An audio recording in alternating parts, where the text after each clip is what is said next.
Your attitude might be the very thing that's holding you back from financial freedom and wealth. Now, I get it. You might be going, what the hell are you talking about, Mel? Here's the deal. You've heard me say over and over again that most people don't have money issues. They have behavior issues, and that wealth is built on behaviors. Well, if wealth is built on behaviors, behaviors are built on thinking. Okay? Well, thinking is affected by attitudes. And in this episode of the Affluent Entrepreneur Show, we're going to talk about a number of attitudes or biases that come into play that can absolutely rob you blind and what to do instead. So I look forward to seeing you in the episode and seeing how we can move you forward. See you in the episode.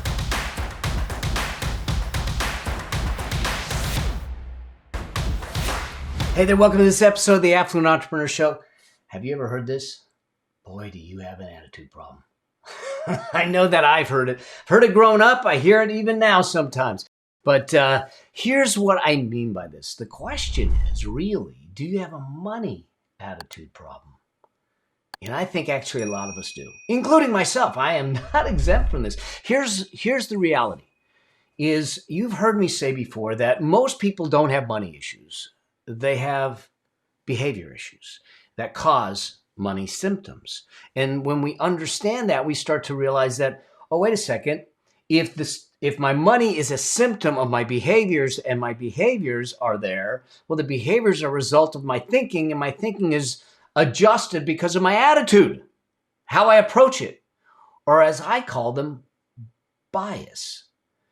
It's the way we process, it's the way we interpret, it's the way we see things through our eyes, through our experience, and through the things. And in fact, if you look at the definition of it, that's exactly what they say it is. They literally say it is an error. It is an error in thinking when processing or interpreting information. An error in thinking when processing or interpreting information. And think about this when it comes to money. Often our money stuff is learned through observation. We don't talk about it. We don't teach it. We don't do anything unless you're part of this group and you're part of this journey with me where we're talking about it. We're having the conversations. We're teaching. We're giving you skills. We're giving you stuff that allow you to process things more effectively. Most of us have grown up learning about money through observation. So we observe, we interpret, and then we decide.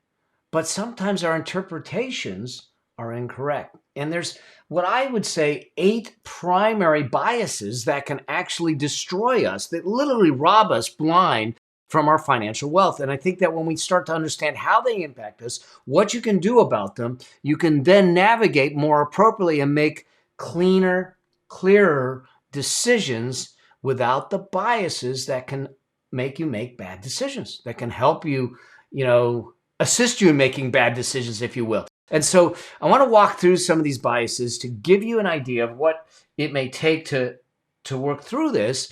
And at the end, I'm going to give you some things to correct the biases, things to do, things to have. Because here's what I know.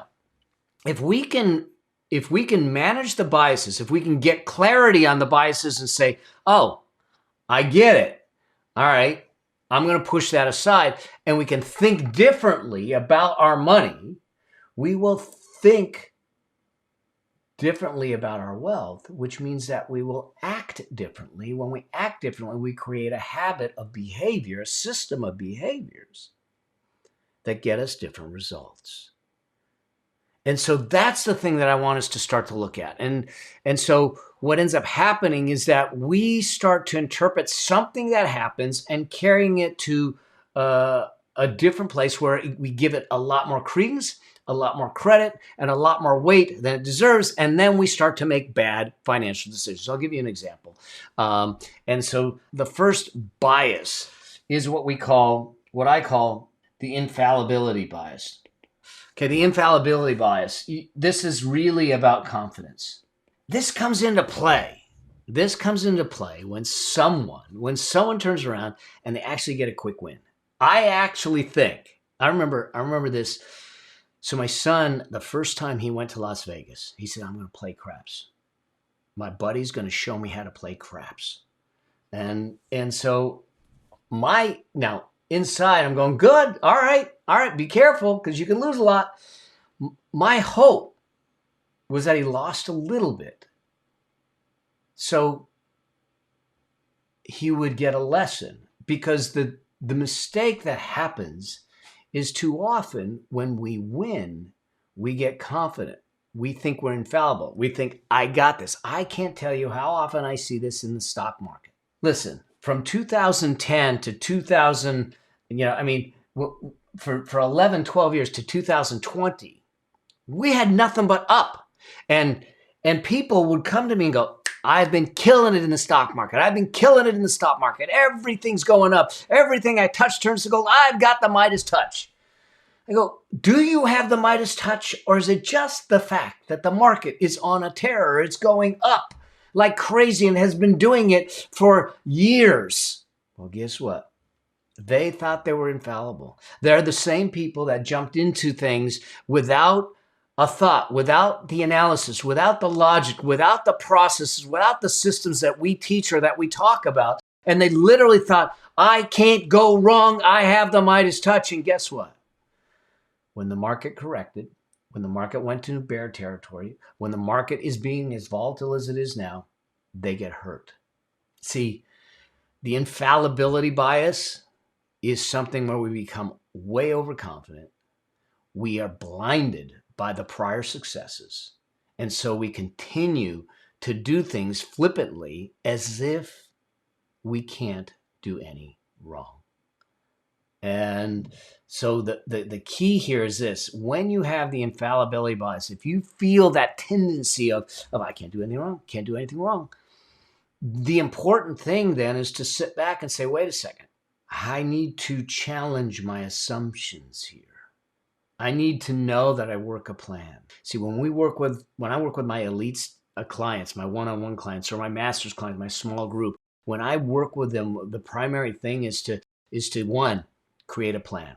To create a plan so we have a place to operate from. We don't go into an investment without understanding what the plan is for the investment, to get in, to get out, how it fits into the overall financial plan to create a path to financial freedom. And then we start to challenge the assumptions. Is this the right investment? Am I thinking about it correctly? What happens if the market turns on me? How do I get out? What do I do?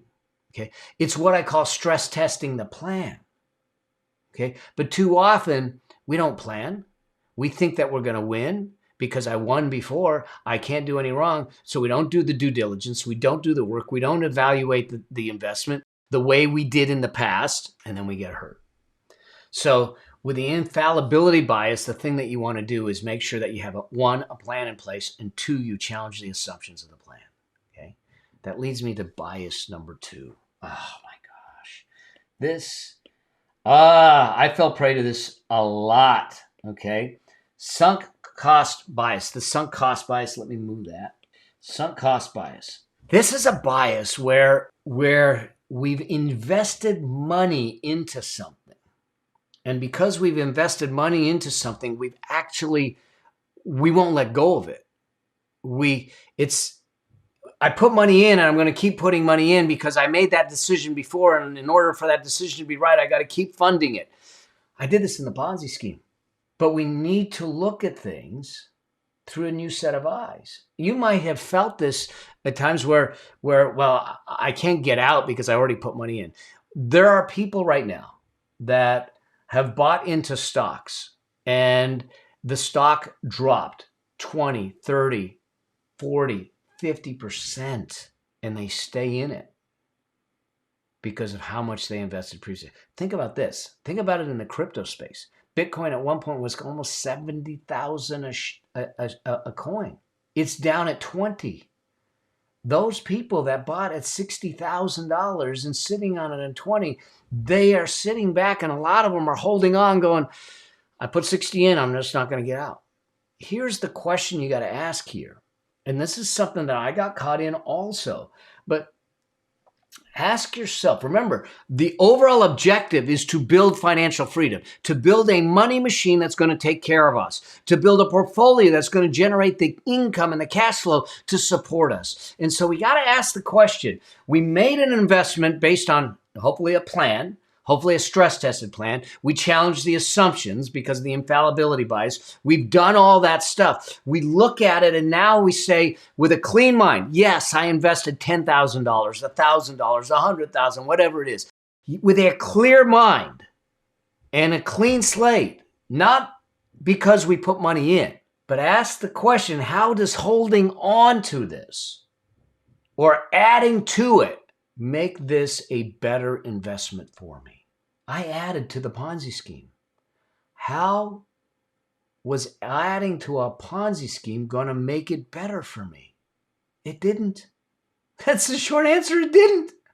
So we may have made a bad choice of an investment. And if we did, and things don't turn out right, you get out and you move on, you make a new choice.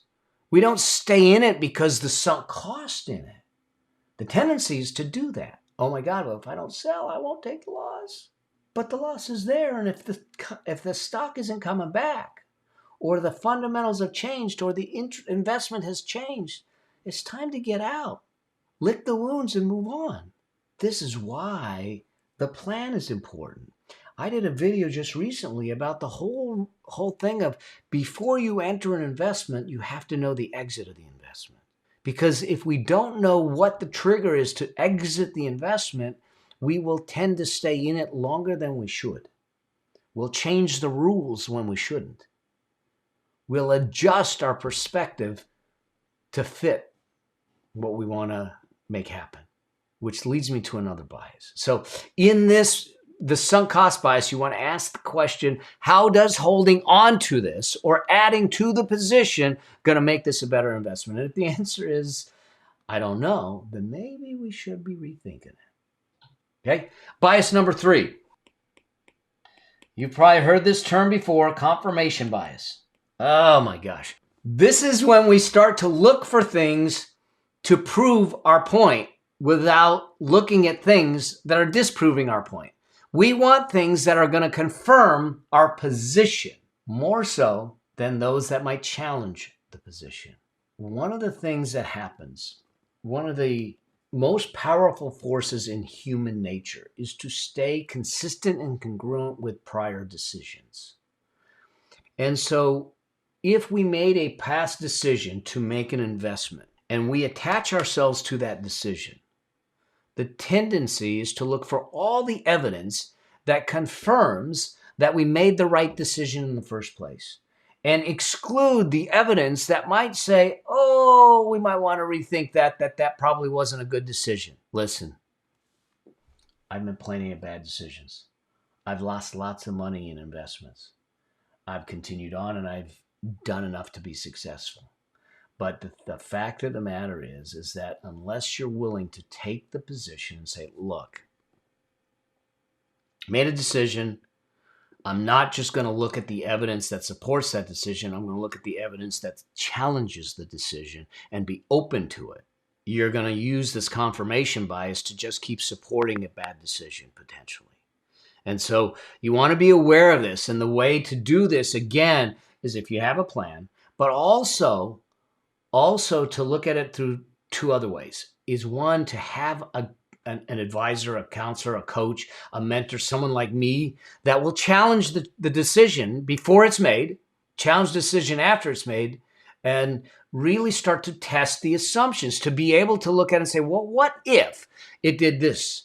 And then I want you to ask yourself and say, am I open to new perspectives on this? Because if we're not, we'll tend to lean towards the confirmation bias and only look at what we want to look at because it proves what we want and not the stuff that might disprove where we're at. So here's the question I ask some of my clients to do. I said, well, I want you to ask the question or answer the question, what would happen if my assumptions around this choice, this bias, were 100% wrong? Then what? What would you do? What would the decision be? And what's the possibility that we are wrong? When we understand the downside and we test those assumptions through that, we tend to push back on the confirmation bias. But if all we look for are the things that prove our point and not the things that challenge our point, then we will see it through jaded eyes. Okay, that's confirmation bias. The next one, number four is loss aversion bias. All right. So here's the thing, loss aversion. The interesting thing is that we will do more to avoid a loss than to capture a gain. The tendency is to make sure that we're not willing. I don't want to take a loss. I don't want to take a loss. I don't want to take this. And what ends up happening is actually we don't make a decision because we're afraid of the loss more than we are afraid of the gain. We're not looking at the possibility of gains. Here's the thing. When you go into investing, no matter any investment, I don't care how risky or risk-free they tell you, there is always a balancing point. There's always a balance of here's the return. In other words, what you can make. Here's the risk of making it or not making it. And you have to weigh those. The higher the return, typically the higher the risk. If you want to double your money in a day, you're going to take on a lot of risk. It doesn't come without the other. And if someone's promising you that, run. I watched a popular podcaster host ask someone, what would you advise someone if they said they had $10,000 and they wanted to make it $100,000 in a year? 10x it. No, wait a second. How many investments are you going to find that can 10x an investment in a year's time and not be risky? It was a ridiculous question in the sense of, look, you never look at, I got to make money without taking into consideration the risk side of making that money, because there are plenty of ways that you can make money. You can go and bet everything at the roulette table and roll and spin the wheel, and you could make a killing, but you could lose it all.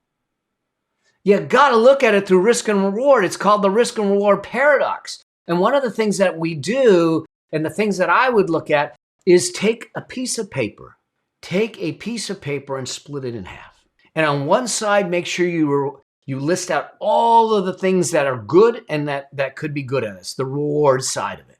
On the other side, I want you to list out all the things that are risky and could go wrong with it.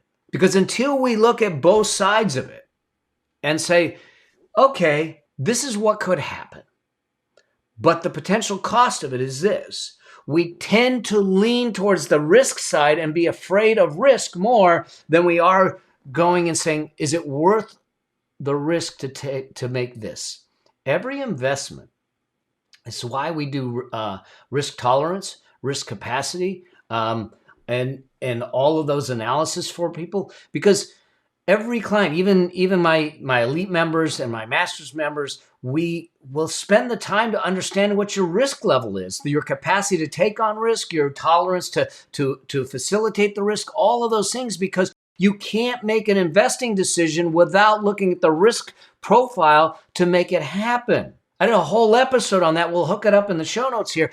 But point being is that there's always a risk reward trade-off. If I want higher returns, if I want to make more money faster, I'm probably going to take on more risk, which means that I have the chance to lose more. In other words, if I'm going to invest $10,000, would I invest $10,000 to make $11,000, my $10,000 plus $1,000, 10%, if there was a chance I could lose the whole 10,000? Okay? Reward 1,000, risk 10,000. That's the weighing you need to do. But loss aversion puts a lot of weight on the loss side, and we don't look at the return side. That leads me to the next bias. This one is an interesting one. Let's change the color for this. And this is endowment bias. And this is really an interesting one when you start to understand what it is. When you own something, this is the endowment, the ownership of it, where you turn around and say, look, I didn't really value it, but now that it's mine, I value it more. That's the endowment bias. Okay? They did a study. It was really interesting. They did a study where they gave like a coffee mug and something else to different people. And they let them sit with the coffee mug. I don't remember what the other thing was. But two different things, to let them sit with it for a day.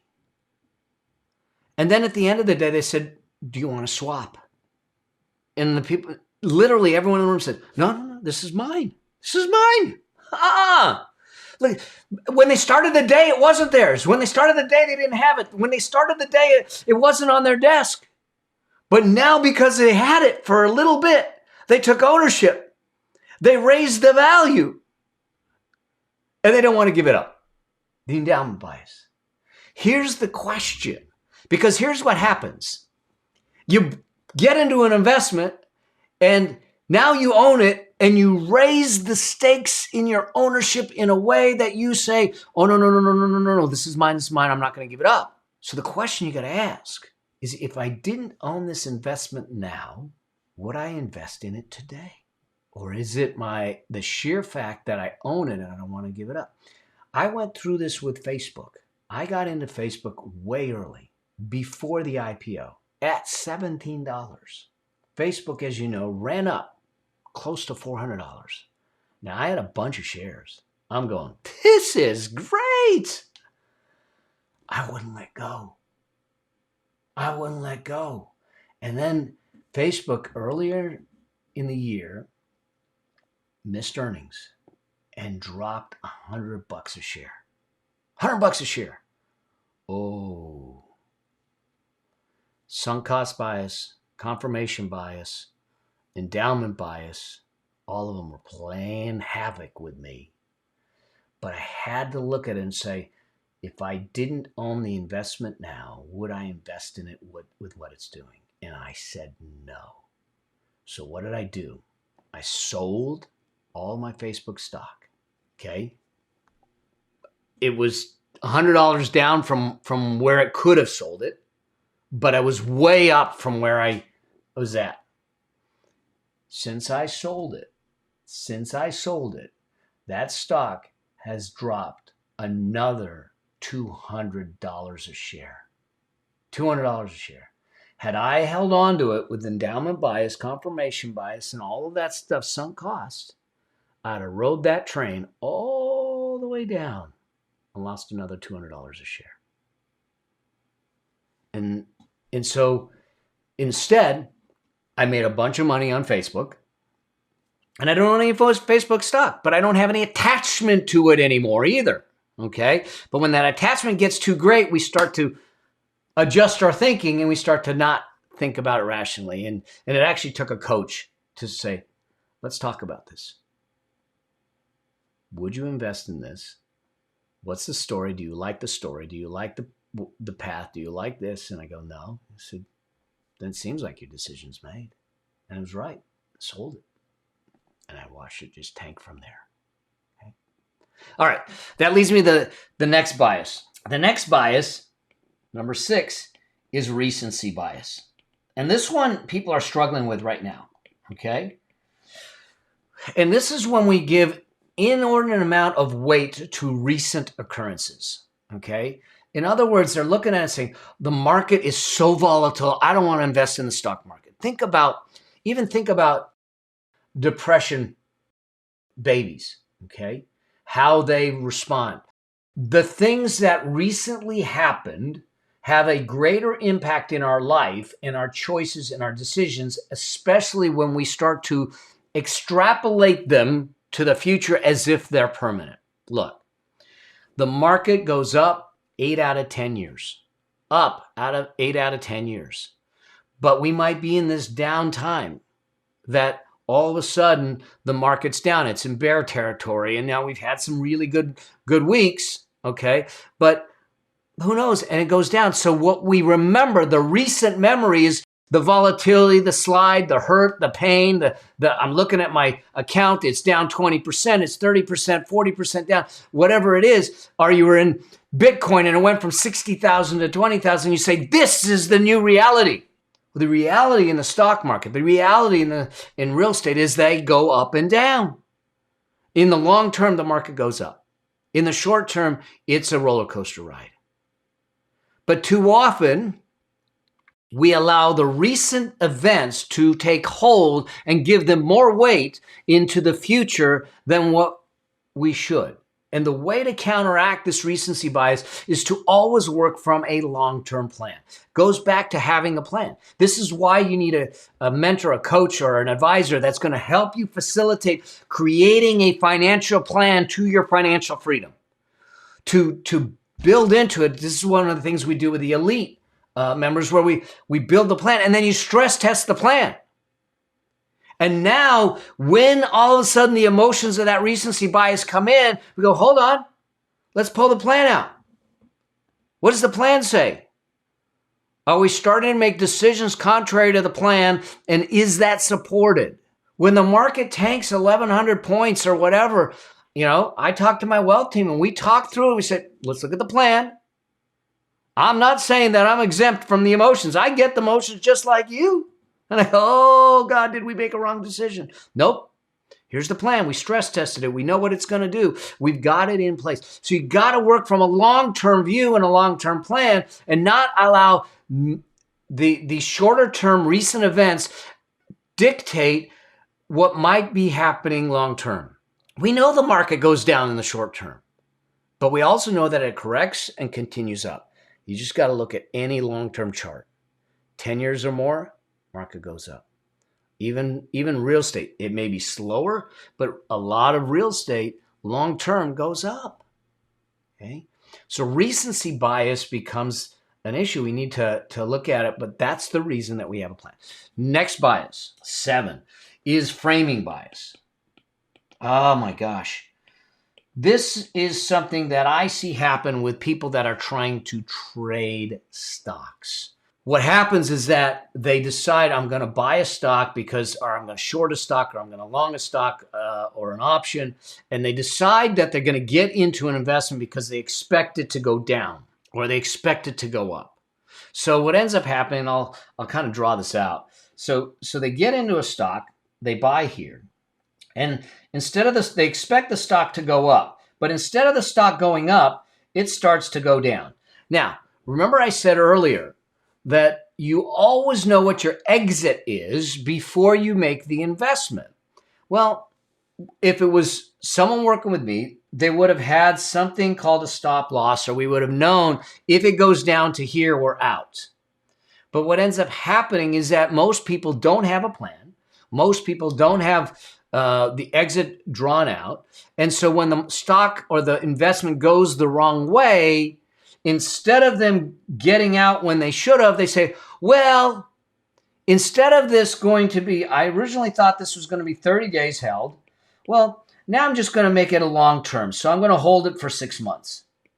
So what they did is they reframed the time frame to fit a narrative that they're trying to tell. Well, this will come back, so I'm going to now hold it longer. But when you went into the investment, the intent was 30 days. When you went into the investment, the intent was for it to go up and you'd get out. When you went into the investment, you said if it was going to go down and if it hit this point, you get out. But now you're going to ignore that and you're going to say, instead of being in it for 30 days, I'm going to be in it for 6 months. But what happens if at 6 months, it's not where you want it to be? Then you turn around and reframe it again and you go to 12 months. See, so what ends up happening with the framing bias is you start to change the rules to fit a narrative to get potentially an outcome that you want. This is a little bit of the confirmation bias coming in. This is a little bit of the loss aversion bias coming in. This is a little bit of the sunk cost bias coming in. But when we constantly change the rules or reframe the rules, reframe the time frame because it didn't do what we wanted it to do, that's when we start making bad decisions and bad choices. Okay? Leads me to the last bias. And then I'm going to walk through some things to watch out for. The last bias, and this one you got to be really careful about, is what I call the bandwagon bias. Oh my gosh. This one's crazy because this you can call it herding or a meme or anything like that. This is why GameStop did what it did. The reason that GameStop ran up to $400 a share was because everyone jumped on the bandwagon. There was no economic reason for it. There's no reason for that stock to be at that price. There's no reason for any of it. But what happened was it was a meme. People were talking it up, and people said, I don't want to miss it. I don't want to miss it. You jumped on the bandwagon. They wrote it up. There was a lot of people that made a lot of money on the way up to $400. There's a whole lot of people that lost a lot of money on the way down from $400 because they got on the bandwagon late. So we need to be aware that when the emotional pulls of FOMO, when the emotional pulls of, oh, everyone's getting in. I've talked to 3 people. They made a whole lot of money doing this. I need to get in. That should be your alarm. That should sound the alarm for you to say, whoa, wait a second. Am I jumping on the bandwagon here? Because that's how you're going to get hurt. Meme stocks, hurting, bandwagon, however you want to call it. When we start to move in concert with everyone else and put logical, analytical thought out the window, that's when we get hurt. So the way to counteract this bandwagon bias is to make sure that you have sound analysis, that you have investing rules. I give people investing rules. We say, you don't do these things. And you follow the rules. When I didn't follow the rules, I got hurt. It's how I got in the Ponzi scheme. It's how I lost that money. It's how I got in trouble because I ignored my rules. Nope. We set the rules before we start. We follow the rules throughout the game. If some people make $1 billion on the bandwagon, good for them, because there's some people that lost $1 billion. Okay? So I'm not going to jump on the bandwagon with anyone unless the analysis, the testing, the plan, and the rules make sense. All right? Hopefully that makes sense. So those are the 8 biases that I think really rob you. What do you do then? What do you do in making sure that you keep these biases, these attitudes, if you will, at bay? And I think that there's 6 things you can do. The first is this. Manage your emotions. Biases, by and large, come from an emotional response, an emotional interpretation to something that has happened. And when we make emotional choices with our finances, typically they're not good choices. So the way to do this, one of the things to do this is to make sure that you have a coach, a mentor, someone that is a sounding board that you can talk to, that you can go to when you feel the tugs of emotion coming into play with your financial choices and your financial decisions. Okay. The second thing that you can do, so manage emotions. Second thing that you do is seek out contrary opinions. Intentionally challenge your thoughts. It's the reason that you have coaches. It's the reason you have mentors. It's the reason you have advisors. It's the reason we build a community, so we can challenge the assumptions and we can look at the contrary thoughts to make sure that we're thinking through all of it. Number 3, avoid developing unhealthy attachments to a particular investment, like I did with Facebook. Great companies are not always great investments, and vice versa. Great investments may not be great companies. And too often, if we get an unhealthy attachment to an investment, to a company, to an investment itself, we hold on longer than we should. We give more than we should have, and we lose a lot more than we should. Okay? So we avoid developing unhealthy attachments. Again, plan, test, rules. Number 3, don't chase yesterday's winners. Okay, don't chase yesterday's winners. Here's the thing: if you hear any investment advisor, they will typically say past performance is not an indication of future results. We still look at past performance, but if we look at a company and say that was such a good company, so I got to invest because they did so well. I'll give you a company. Okay. It was a great company, Polaroid. Now, some of you are probably too young to know, but Polaroid was a phenomenal company. But just because it was a great company in the past, is it a good company to invest in today? I don't think so, because what we're investing in is someone's future, not someone's past. The past might give us an indication. The past might give us a story, but it isn't telling us about the future if we don't look at the future. So every investment is about looking forward and saying, what will it do for me in the future? Not what did it do in the past. It may have been the greatest company in the past. If it's not a good company today, then we don't chase yesterday's winners. Next one, number 5. Be cautious when following the crowd. If you're listening to media, if you're following social media, look, there's a whole lot of people out there touting, oh, no down real estate and all kinds of stuff. Be careful of that. Look for their bias. How do they make their money?